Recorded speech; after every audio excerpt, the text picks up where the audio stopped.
Hello, friends, and welcome to the Exams Made Simple.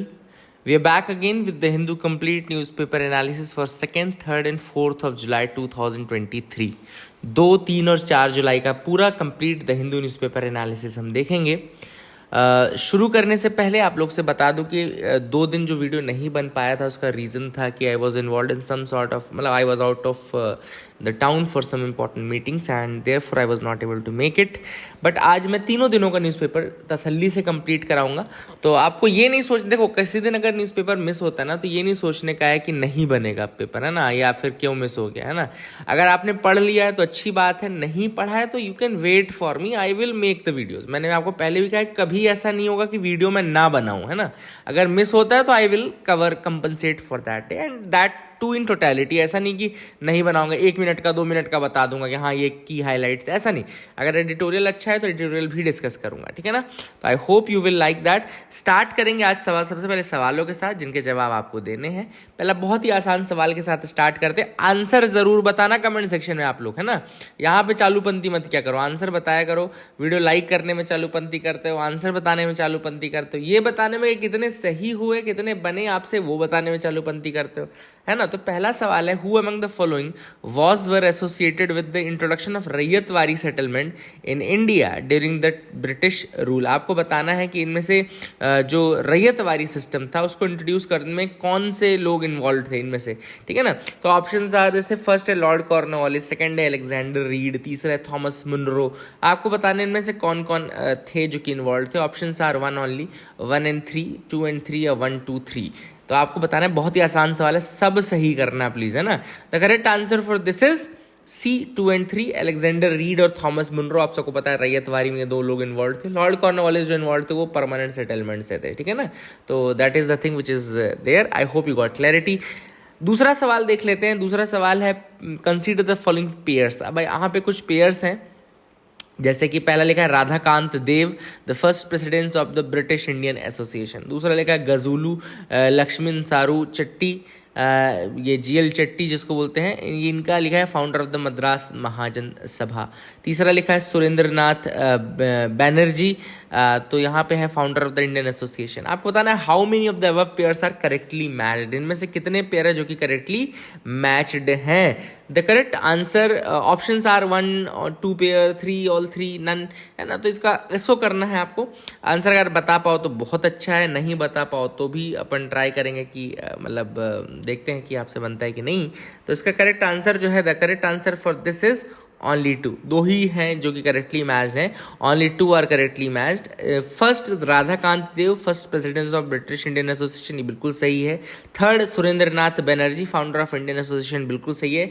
ये founder of Madras महाजन सभा गलत लिखा है। तो अब छोटा सा होमवर्क आपके लिए है कि मद्रास महाजन सभा के फाउंडर कौन थे वो मुझे आप कमेंट सेक्शन में बताएंगे, ठीक है ना। This is the question to you. तीसरा सवाल है, the objective of the Butler committee of 1927 was to. The objective of the Butler committee of 1927 was to. Options आपके सामने स्क्रीन में 4 ऑप्शंस हैं, आप इनको देखिए, बताइए कौन सा सही था। Which of the following is the correct, है ना।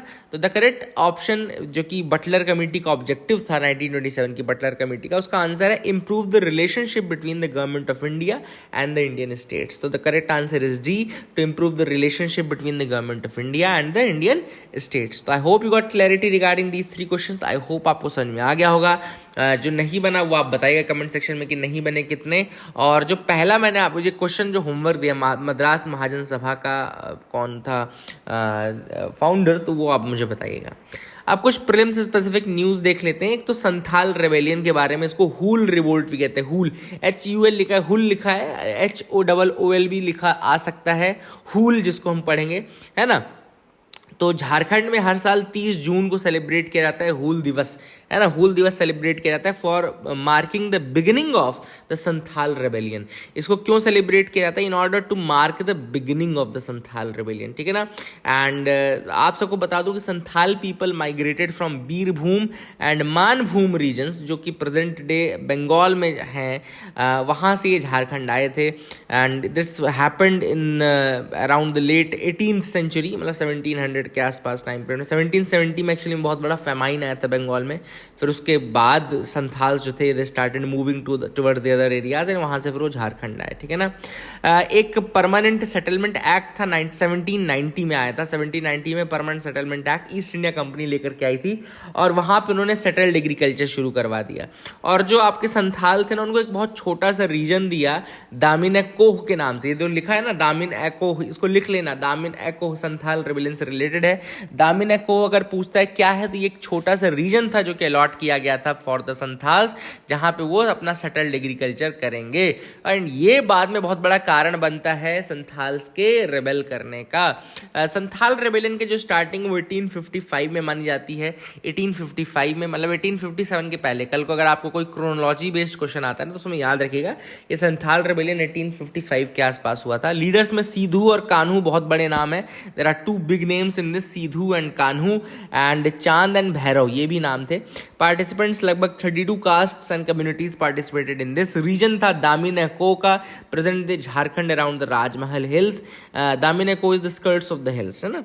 एंड मेन सेंटर्स थे आपका भोगनाडीह विलेज जो कि आपका है साहेबगंज डिस्ट्रिक्ट में।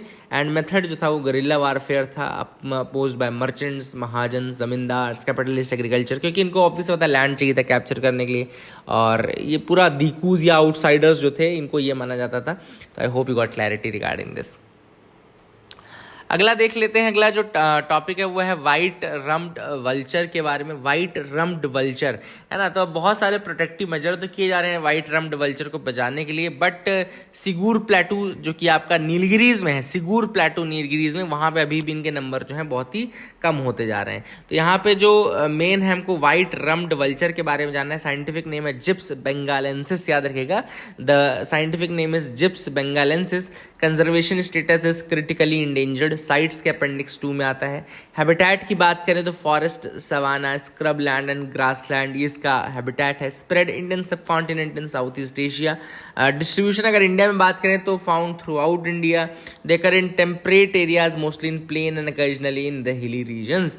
तो ये है gyps bengalensis, one of the 9 varieties of falcons, sorry not falcons, one of the 9 varieties of the मतलब raptors जो कि इंडिया में पाए जाते हैं, रैप्टर्स बोलते हैं नॉट फैल्कन्स। तो याद रखिएगा Gyps bengalensis white rumped vulture critically endangered है। और इसमें इसका जो एरिया है वो सिगूर प्लेटू का रीजन है। सिगूर प्लेटू आपका कहाँ पे आता है तो नीलगिरीज में आता है, याद रखिएगा। Sigur plateau is in the Nilgiris region and it is the last southern most viable breeding population ground for the white rumped vultures in India. ये last viable breeding population ground है for the white rumped vulture in India. And बहुत सारे reasons हैं कि क्यों vulture population decline हो रही है। पहले आपको याद होगा कि एक पेन किलर्स होते थे डाइक्लोफिनैक, उसको ले लेते थे ये लोग। एसिक्लोफिनैक, अब नए पेन किलर्स आ गए हैं, वो भी इनको नुकसान पहुंचाते हैं, ठीक है ना। इसके अलावा ऑर्गेनोफॉस्फोरस जो इंसेक्टिसाइड है वो भी कई बार वल्चर्स मतलब इनटेक कर लेते हैं फ्रॉम द डेड एंड उस कारण से भी उनके अंदर यूरिया पॉइजनिंग आ जाती है and all these things are there.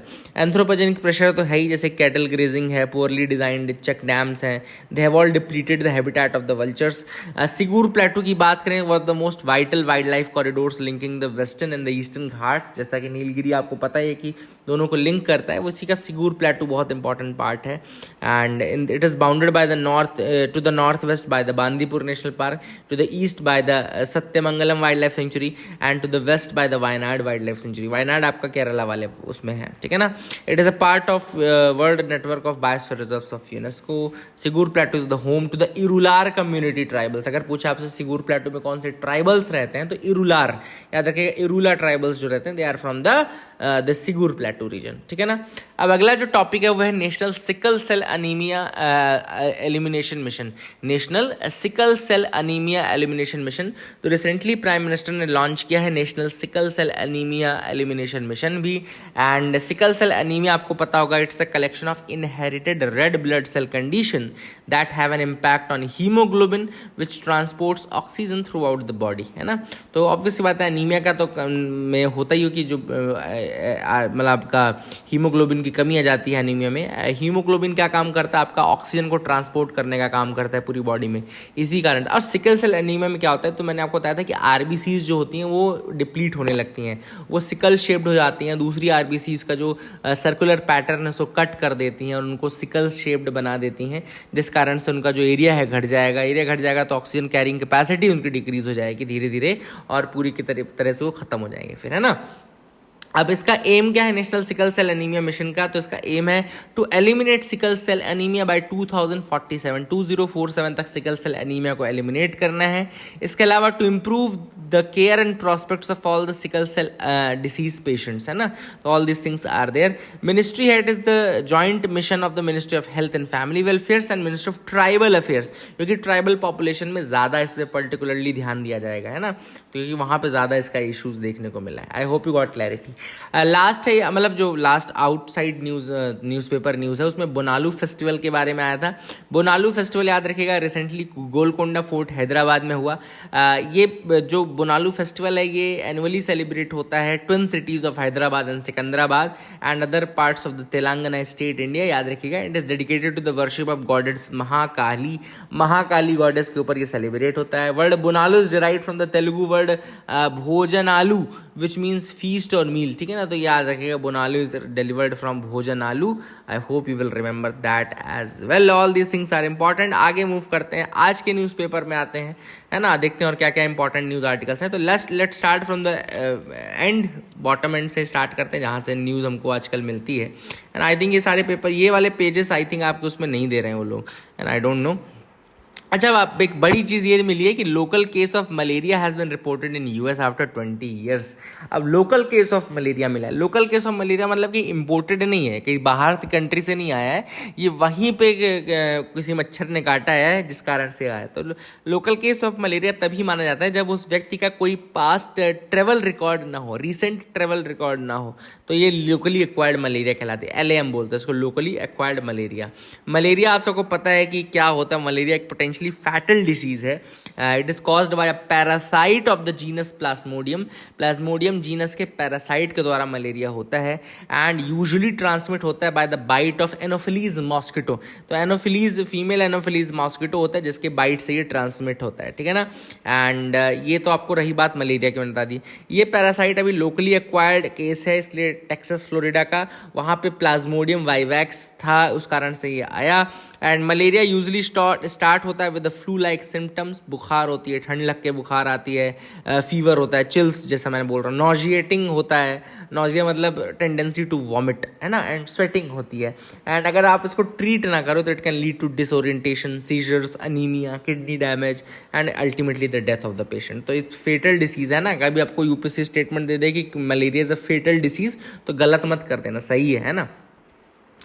दूसरा है was India's hot summer of 2023 a portent of things to come. अब ये देखो इंपॉर्टेंट है क्योंकि क्लाइमेट चेंज के क्या क्या नए जो हमको सिम्टम्स एक तरीके से कहना चाहिए देखने को मिल रहे हैं, उसके बारे में आर्टिकल है। अभी आपने देखा होगा रिसेंटली जो समर थी, one of the hottest summer थी, एंड रिसेंटली पिछले 5-6 सालों में हमको ये देखने को मिल भी रहा है कि समर बहुत ज़्यादा हॉट देखने को मिली है, ठीक है ना।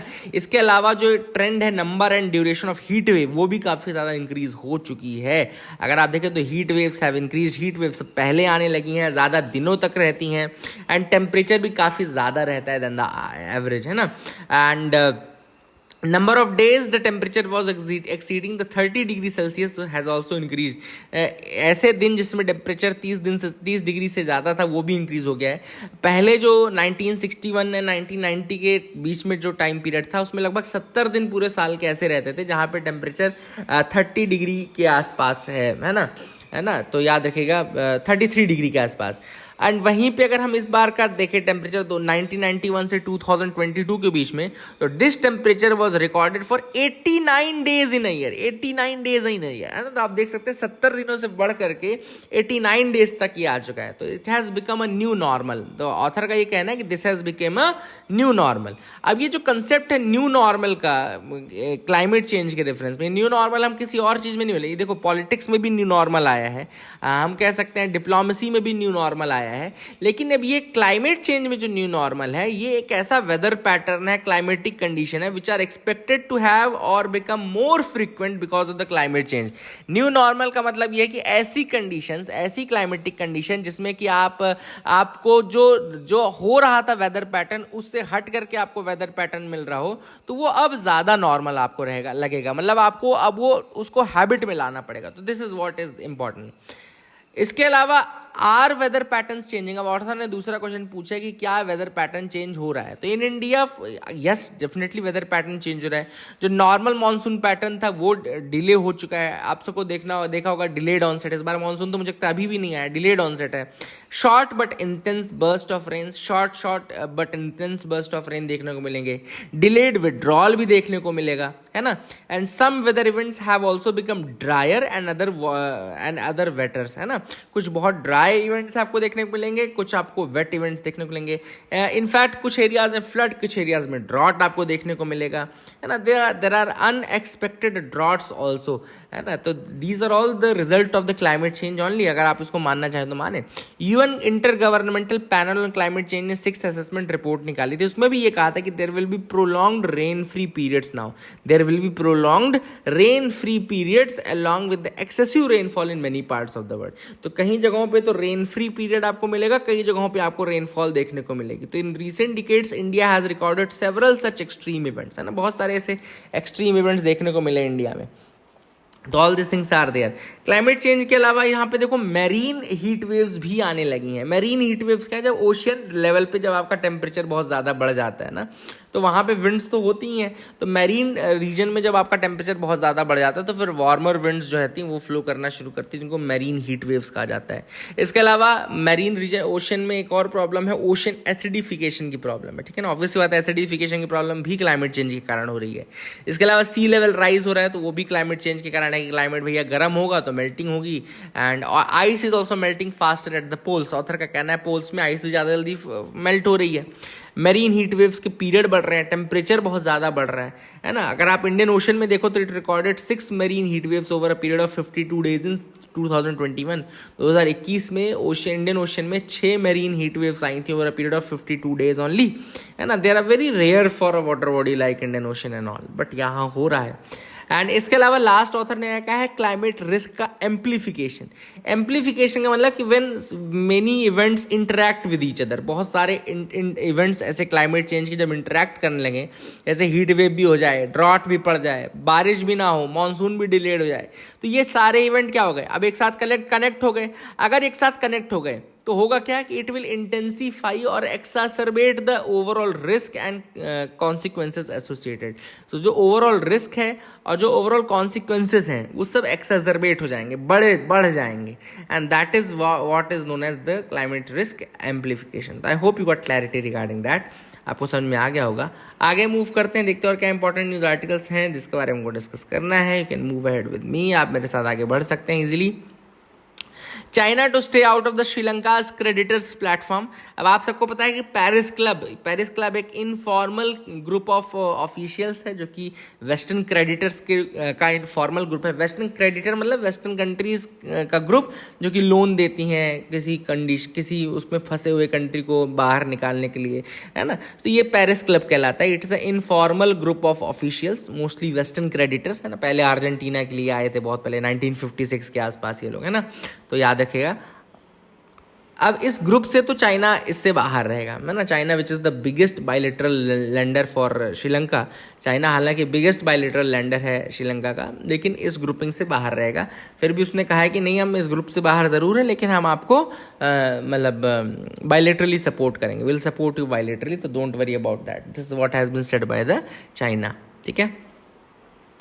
आगे मूव करते हैं, देखते हैं और क्या इंपॉर्टेंट न्यूज़ आर्टिकल्स है जिनके बारे में हमको डिस्कस करना है। तो can move ahead with me, आप मेरे साथ बिल्कुल आगे बढ़ सकते हैं, ऐसा घबराने की जरूरत नहीं है। Greedflation and its counter arguments, how consumers ultimately decide the price. अब ये ग्रीडफ्लेशन के ऊपर आर्टिकल है। तो greedflation refers to the price inflation caused by the corporate greed for high profits. तो ऑथर का कहना है ग्रीडफ्लेशन वो होता है ऐसा इन्फ्लेशन जिसमें कॉर्पोरेट जो होते हैं उनको ग्रीडी हो जाते हैं प्रॉफिट्स के लिए और वो अपने प्राइजेस बढ़ाना शुरू कर देते हैं, ठीक है ना। सिंपली अपने प्राइजेस बढ़ाना शुरू कर देंगे। भाई देखो, मान लो मैं कोई ऐसी चीज़ बना रहा हूँ, सपोज अगर मैं ट्यूबलाइट बना रहा हूँ, अब मेरे कंपनी की ट्यूबलाइट अच्छी चल चल रही हैं, तो मैं मान लो आज 100 रुपये की दे रहा था, अगली बार मैं 500 की देना शुरू कर, तो बोलो नहीं मैं 500 की दूंगा अब ट्यूबलाइट। मेरा इनपुट प्राइस बढ़ा के नहीं बढ़ा, ये सब चीज़ें मैटर नहीं करती, इन्फ्लेशन बढ़ा के नहीं बढ़ा नहीं, पर मैं बढ़ाऊंगा 500 रुपये कर दूंगा।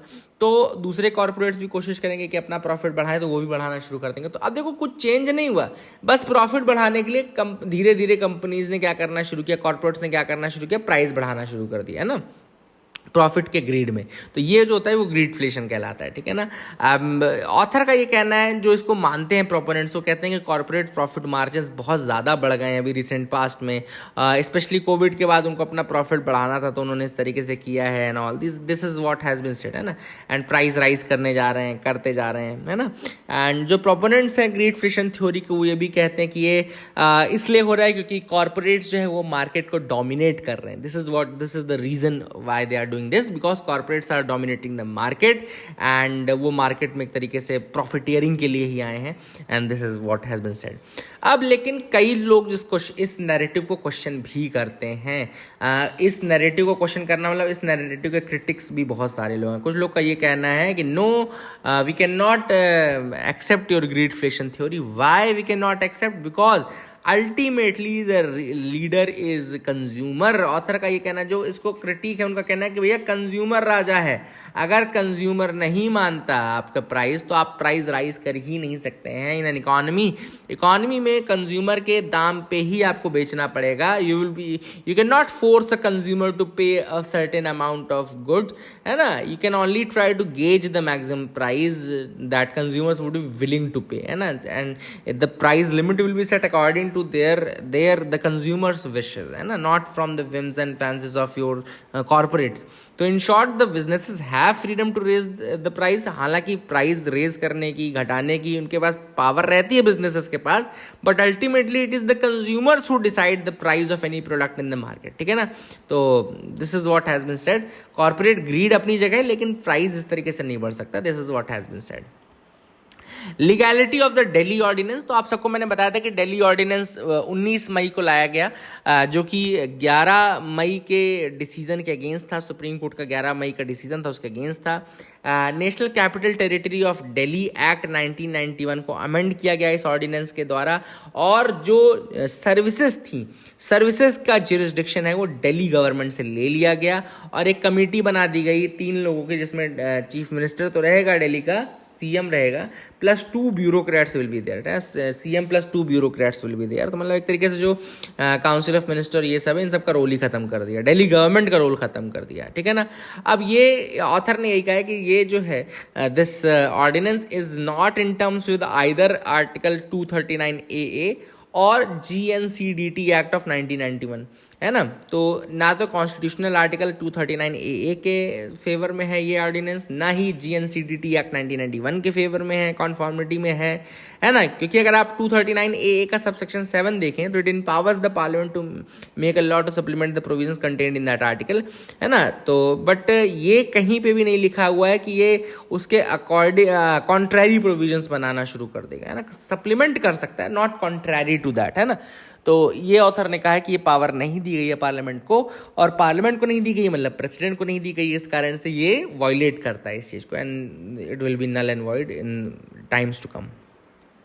अगला है stock take before the global stock take. अब यहाँ पे ऑथर ने कहा है, देखो आपको पता ही होगा क्लाइमेट स्टॉक टेक या ग्लोबल स्टॉक टेक क्या है। ये स्टॉक टेक मतलब कि आपको ये देखना है कि जो आपने टारगेट सेट किए थे उसमें आप कितने सफल हुए, जो आपने INDCs बनाए थे, नेशनली डिटरमाइंड टारगेट्स बनाए थे, उसमें आप कितने सफल हुए, और क्लाइमेट चेंज का टेम्परेचर रोकने में आप कितने सफल रहे। तो all this things will be seen under this global stock take, है ना। तो सबसे पहले अभी रिसेंटली ऑथर ने कहा कि भैया बॉन क्लाइमेट चेंज कॉन्फ्रेंस हुई थी, ये लास्ट बिग माइलस्टोन था जो कि क्लाइमेट निगोशिएशंस में हुआ है, एंड COP28 होने वाला है दुबई में, UAE में होने वाला है COP28 कॉन्फ्रेंस ऑफ पार्टीज। वहाँ पे सारी चीज़ें डिटरमाइन की जाएंगी स्टॉक टेक के रिगार्डिंग एंड ऑल, है ना। अब ऑथर ने ये कहा है कि स्टॉक टेक होगा, उसमें 2 चीज़ें मेन रहेगी, there will be 2 main agendas. The first agenda will be the mitigation pathway, and the first is the mitigation pathway, है ना। तो मिटिगेशन पाथवे पहला है, और second one is basically your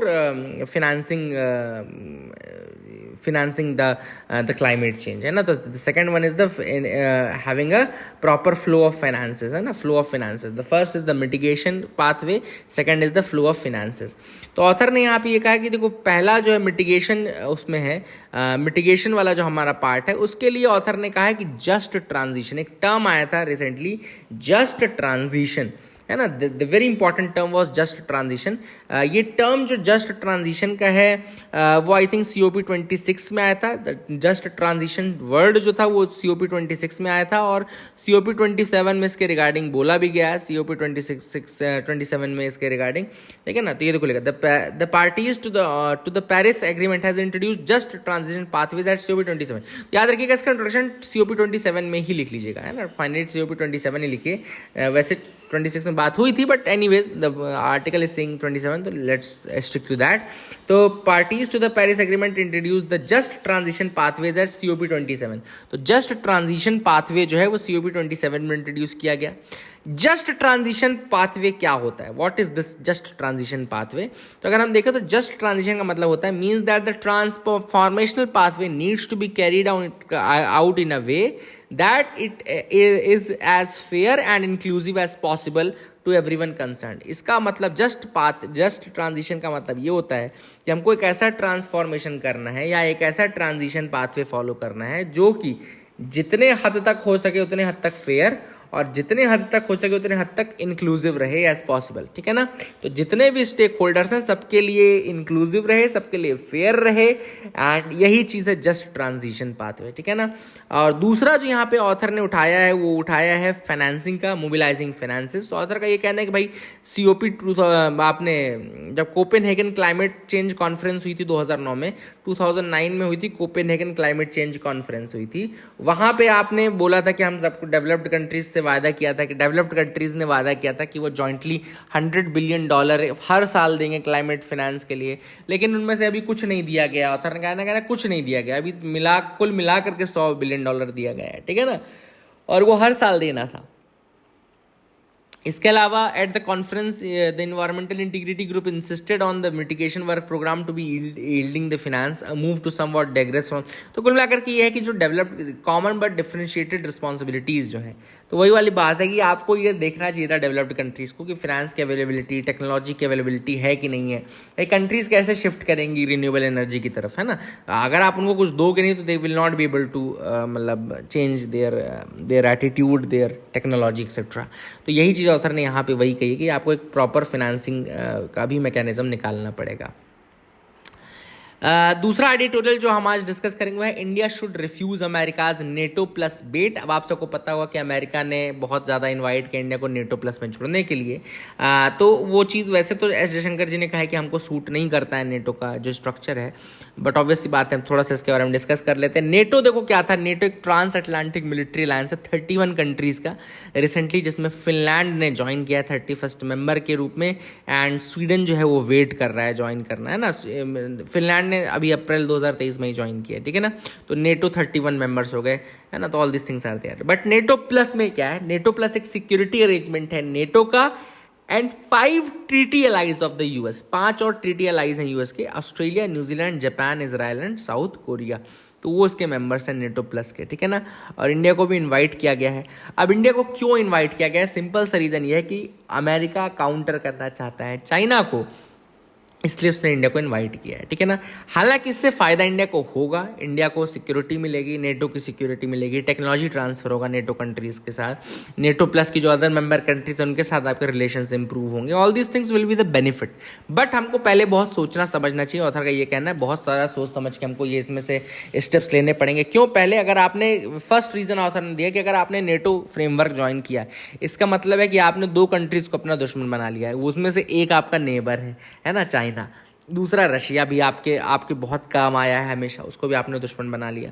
second है while aligning with the US led alliance system may be tempting due to threats posed by China, but it could ultimately prove counterproductive and detrimental. तो author का कहना है कि इसकी joining करने से आपको दिखेगा ज़रूर कि आपको बहुत फ़ायदे मिलेंगे, लेकिन ये काउंटर प्रोडक्टिव और डेट्रीमेंटल हो सकता है।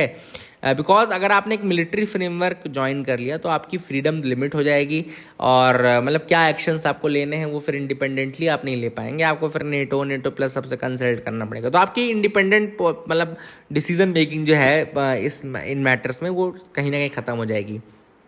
इसके अलावा ऑथर ने ये कहा कि भैया हमने ट्रेडिशनली अगर हम अपना पूरा इतिहास उठा के देखें तो we have always followed the policy of maintaining strategic autonomy, and ये स्ट्रेटजिक ऑटोनॉमी जो है वो हम आज भी मेंटेन करें तो ज़्यादा बेटर है। अगर हम कोई ग्रुप ज्वाइन कर लेते हैं तो हम लिमिट हो जाते हैं उस ग्रुप से, हमारी आइडियोलॉजी मानी जाने लगती है कि उस ग्रुप की आइडियोलॉजी है ना।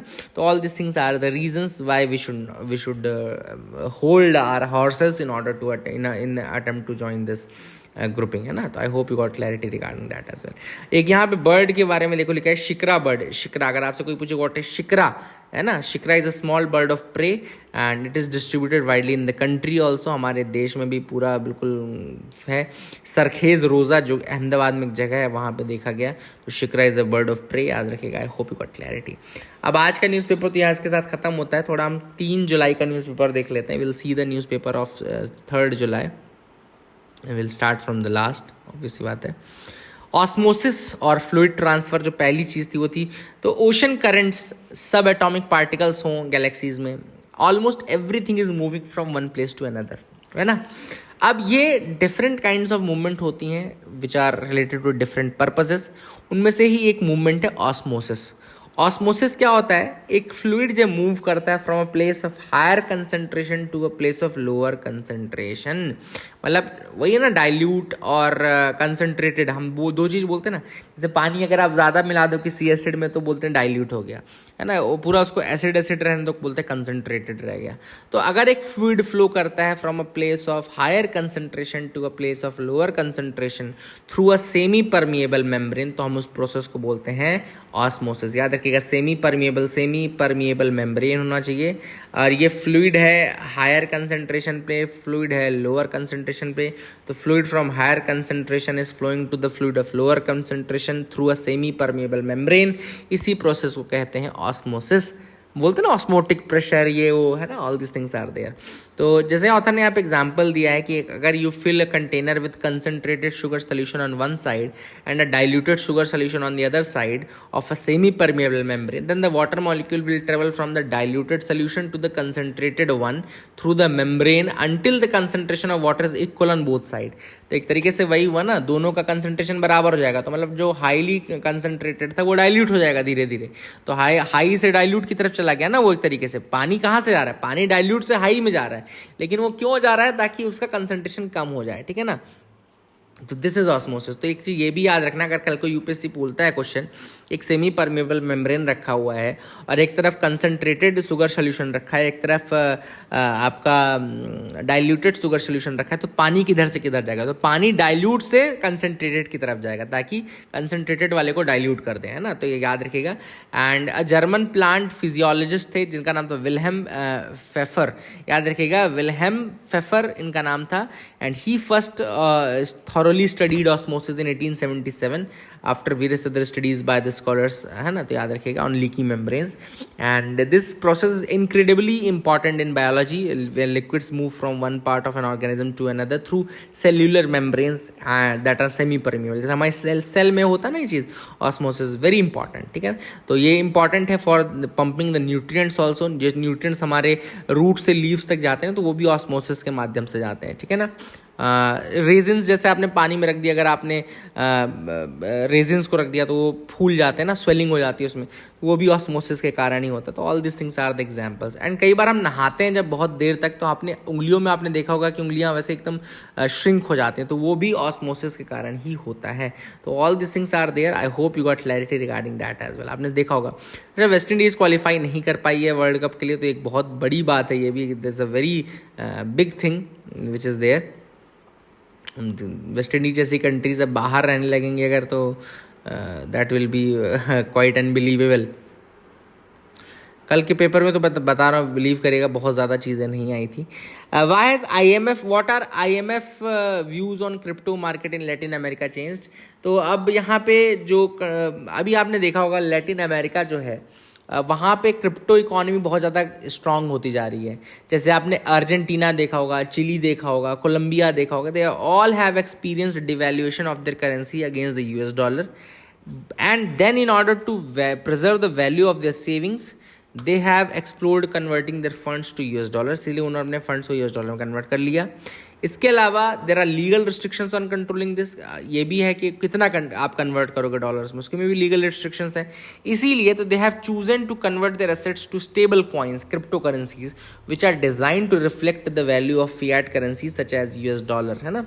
तो वहाँ पे फिएट करेंसी के रूप में ये इन लोगों ने कन्वर्ट कर लिया है. और जो लैटिन अमेरिकन कंट्रीज़ हैं, ये आपका अर्जेंटीना, चिली, ये सब कंट्रीज़ ये बहुत ज़्यादा कर रही हैं. एल सल्वाडोर तो उसमें से is the first country in the world to adopt bitcoin as the मतलब लीगल टेंडर. इसने बिटकॉइन को ही लीगल टेंडर बना दिया है, ठीक है ना. और ये बहुत ज़्यादा रिस्की है. IMF का ये कहना है कि ये बहुत ज़्यादा रिस्की है क्योंकि bitcoin is a very bitcoin और crypto coin for that example is a very speculative currency and it is very very very volatile. कभी भी चेंज हो सकता है, कभी भी. और जैसे ये चेंज होगा, आपने इसको लीगल टेंडर बनाया है, आपकी इकोनॉमी कहीं ना कहीं ध्वस्त हो जाएगी, है ना. तो ये रीजन है कि क्यों IMF जो है वो इसको सपोर्ट नहीं करता है. तो आप याद रखिएगा. And IMF is not very happy with El Salvador as well कि वो इसको अडॉप्ट करें. तो वो क्रिप्टो करेंसी और CBDC में दोनों में डिफरेंसेस हैं. हालांकि दोनों ब्लॉकचेन बेस्ड हैं बट फिर भी डिफरेंसेस हैं. While cryptocurrencies are generally run by private companies और इंडिविजुअल्स, जो CBDC होता है वो central bank of the country जो है वो करता है. तो ये इसलिए फिएट वैल्यू होती है, लीगल टेंडर वैल्यू होती है, all this things are there. लेकिन ये चीज़ क्रिप्टो में नहीं होती है ना. क्रिप्टो क्योंकि आप नॉर्मली चलते हैं. I hope you got clarity. A case of unchecked power to restrict free speech. अब ये बहुत अच्छा आर्टिकल था, कल का आया था. ये जो है अभी रिसेंटली एक जजमेंट हुआ है कर्नाटका में. कर्नाटका हाई कोर्ट ने डिसमिस कर दिया है ट्विटर का challenge to issue the issuance of blocking orders by the Minister of Electronics and Information Technology in connection with the taking down of a Twitter accounts and specific tweets. अब यहाँ पे author ने क्या बोला है कि भैया कर्नाटका हाईकोर्ट में एक केस गया था जिसमें ट्विटर ने कहा था कि भाई गवर्नमेंट हमको पूरा का पूरा ट्विटर अकाउंट ब्लॉक करने के लिए बोल रही है, तो इसमें कुछ कंडीशंस होनी चाहिए. लेकिन गवर्नमेंट ने जो कर्नाटका हाईकोर्ट है उसने वो प्ली डिसमिस कर दी और कहा कि नहीं, आपको जैसा कहा जा रहा है वैसा आप करो. देखो क्या है, ये जजमेंट अंडरमाइन करता है right to free speech and expression and also paves the way for the state to exercise unchecked power while taking down content without following established procedure. Moreover, it exhibits a new trend to hinder the digital rights and exercise of free speech on the grounds of the dissemination of false speech. अब देखो जो condition लगाई है इस बार government ने कहा है कि जो अकाउंट डिलीट करने या अकाउंट ब्लॉक करने का जो उन्होंने रीज़न दिया है वो ये दिया है कि भैया ये लोग फॉल्स इन्फॉर्मेशन स्प्रेड कर रहे हैं, ठीक है ना. तो ऑथर ने कहा कि फॉल्स इन्फॉर्मेशन के नाम पे बहुत सारे अकाउंट्स डिलीट करवाए जा, अकाउंट्स ब्लॉक करवाए जा रहे हैं, बहुत सारा जो ट्वीट्स है वो डिलीट करवाए जा रहे हैं. ऑथर का ये कहना है कि सेक्शन 69A अगर आप पढ़ते हैं इंफॉर्मेशन टेक्नोलॉजी एक्ट 2000 का, तो हाँ ये एम्पावर करता है स्टेट को to issue the blocking orders in case of emergency on the grounds such as sovereignty, integrity of India, defense of India, security of the state, friendly relation with the foreign states, public order, or preventing incitement to the commission of any cognizable offense relating to the above. ठीक है ना. अब अगर आप ये सारे conditions पढ़ो जो लिखे हुए हैं आर्टिकल 69A में of the information technology act, उनमें से कोई ऐसा रीज़न प्रॉपर नहीं था कि ऐसे अकाउंट्स को ब्लॉक किया जाए, ठीक है ना. प्लस ये जो है पूरा का पूरा अकाउंट ब्लॉक करने के लिए नहीं था, ये स्पेसिफिक ट्वीट से था, स्पेसिफिक किसी एक कंटेंट से था. अगर वो कंटेंट ऐसा है तो आप उसको हटाओ, ना कि पूरा अकाउंट ही ब्लॉक करवा दो. तो ऑथर का ये कहना है कि भाई अगर इस तरीके से अनलिमिटेड आप पावर दे दोगे किसी एक्ट के अंतर्गत गवर्नमेंट को, तो what will happen, it will ultimately lead to the chilling effect on the free speech. वही चीज़ ऑथर ने देखो लिखा है, फ्री स्पीच में के ऊपर ये चिलिंग इफेक्ट है ना. हालांकि मतलब कोर्ट्स कई बार ये चीज़ देखते आ रहे थे, लेकिन इस बार उन्होंने नहीं देखा ये चीज़, है ना. They haven't gone under the into the intricacies of this, है ना. And that is why. And miss information, fake news तो ग्राउंड भी नहीं है इसको स्टॉप करने का. मतलब ग्राउंड भी तो आपको वो होनी चाहिए जो रीजनेबल रिस्ट्रिक्शंस के ग्राउंड है ना. रीजनेबल रिस्ट्रिक्शन के ग्राउंड आप लगाओ ना, बट मिस इन्फॉर्मेशन या फेक न्यूज़ उसका ग्राउंड नहीं है. और उसमें आप पूरा अकाउंट ब्लॉक करवा दे रहे हो। तो all this things are having a very unchecked power is being given to the government. और इस अनचेक्ड पावर के चलते हो क्या रहा है कि जो लोगों का फ्री स्पीच है वो कहीं ना कहीं हिंडर हो रहा है। All this has been mention. आगे की तरफ मूव करते हैं। 2 तारीख का संडे का न्यूज़पेपर देख लेते हैं, कुछ इंपॉर्टेंट अगर चीज़ें आई हो तो लेट्स सी फ्रंट पेज में कुछ आया था क्या।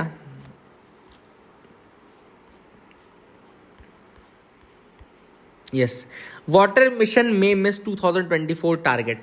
तो यहाँ पे बात चल रही है जल इनिशिएटिव की, हर घर जल इनिशिएटिव की। गवर्नमेंट का हर घर जल इनिशिएटिव जो है उसका अंतर्गत ये था कि एवरी रूरल हाउस होल्ड जो है, all the rural households in India will have a potable water connection by 2024। ठीक है ना। जल जीवन मिशन के अंतर्गत हर घर जल जो है उसमें जितने भी रूरल हाउस होल्ड्स इंडिया के उनमें पोर्टेबल वाटर कनेक्शन होगा बाय 2024। और जो ये टारगेट है ये शॉर्ट हो जाएगा क्योंकि केवल 75% of the village homes will likely to have tap connections by 2024। तो हर घर जल इनिशिएटिव याद रखेगा जल जीवन मिशन के अंतर्गत है। सारे रूरल हाउस होल्ड्स में tap water connection, portable water connection, लेकिन ये केवल 75% ही पूरा हो पाएगा। ठीक है ना। तो I hope you will remember that as well. कुछ रीजंस थे, इसके रीजंस बीच में ये थे कि पैंडेमिक आ गया, भाई रशिया यूक्रेन का कन्फ्लिक्ट आ गया, तो ऑल दिस थिंग्स हैव मतलब थोड़ा आगे बढ़ा दिया है टाइमलाइन को। ठीक है ना।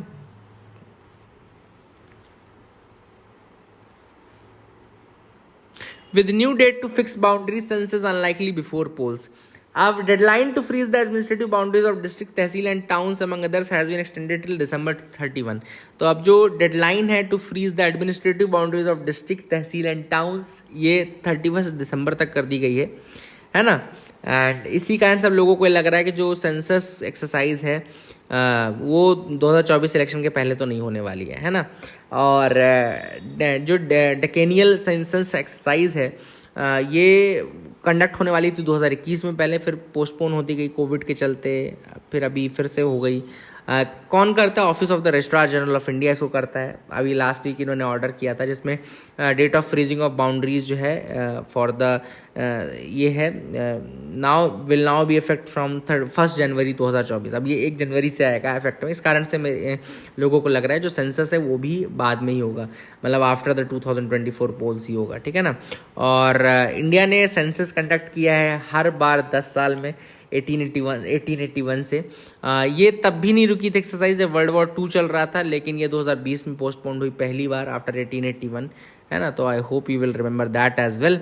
और जो नेक्स्ट सेंसस रहेगा it will be the first digital census as well, जिसमें citizens will be given the opportunity to self enumerate and the self census is now carried out in 2 phases. अभी 2 phase में होता है, एक house listing होती है, फिर मतलब house listing and house census होता है, तो इसके बाद पॉपुलेशन इन्यूमरेशन फेज होता है ना। लगभग 11 महीने इसमें लगते हैं। तो I hope you will remember that as well. ठीक है।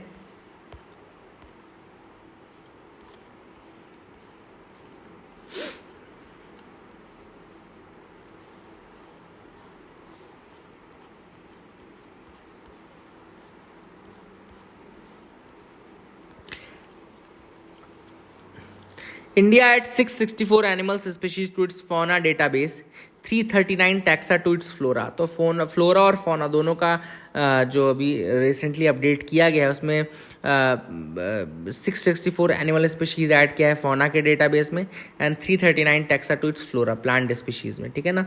तो याद रखिएगा फौना डिस्कवरी जो है वो कौन करता है? तो जूलॉजिकल सर्वे ऑफ इंडिया करता है।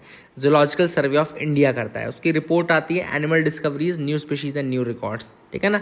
तो याद रखिएगा इसमें बहुत सारे इंक्लूडेड जैसे कि मिनियोप्टेरस फिलिप्सी, याद रखिएगा it's a long fingered bat, Miniopterus फिलिप्सी।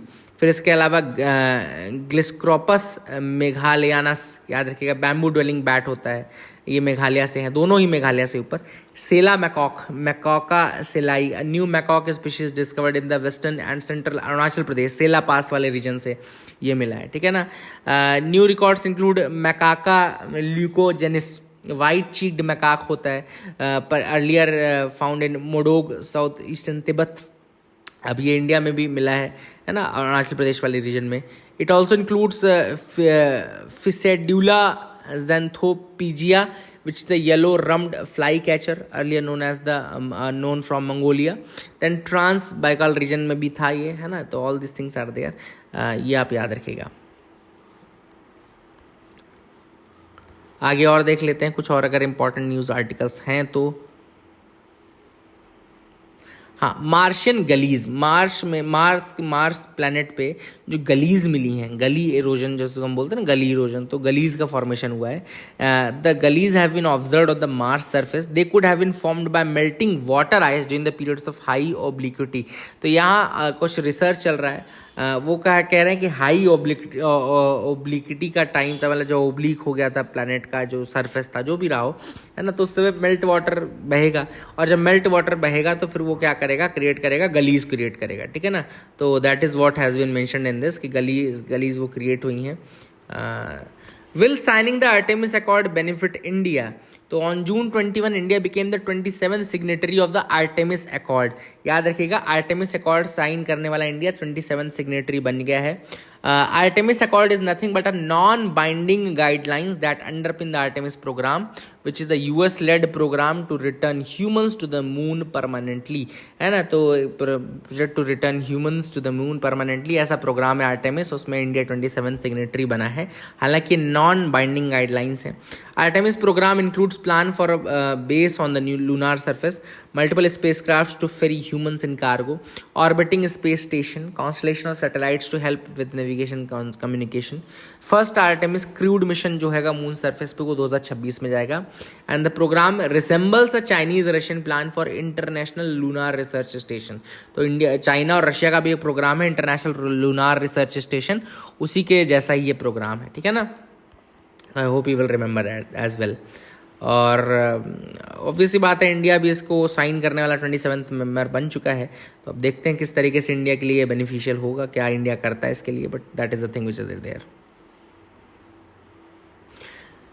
Wire Indian drug makers under the lens. तो इसका रीजन ये है कि अक्टूबर के बाद बहुत सारे एलिगेशंस लग रहे हैं इंडिया के ऊपर, specially coming from the African countries of I think Ghana, Nigeria. All this countries are saying कि भैया इंडिया की जो ड्रग्स हैं, they have raised flag on 2 oral drugs. 2 oral drugs हैं इंडिया की जिनके ऊपर फ्लैग्स रेज किए गए हैं. ठीक है ना. एंड कैमरून ने भी अलार्म दिया है over cough syrup reportedly made in India. Cameroon ने भी कहा है. श्रीलंका ने भी कहा है ड्रग्स का coming from India.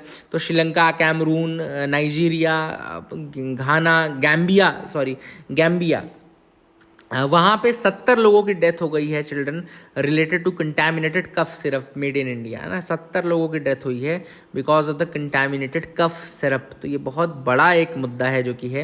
And cough syrup was contaminated with high amounts of di ethyl glycol, DEG, या फिर इथाइलिन ग्लाइकॉल. तो इथाइलिन ग्लाइकॉल लिख लीजिएगा.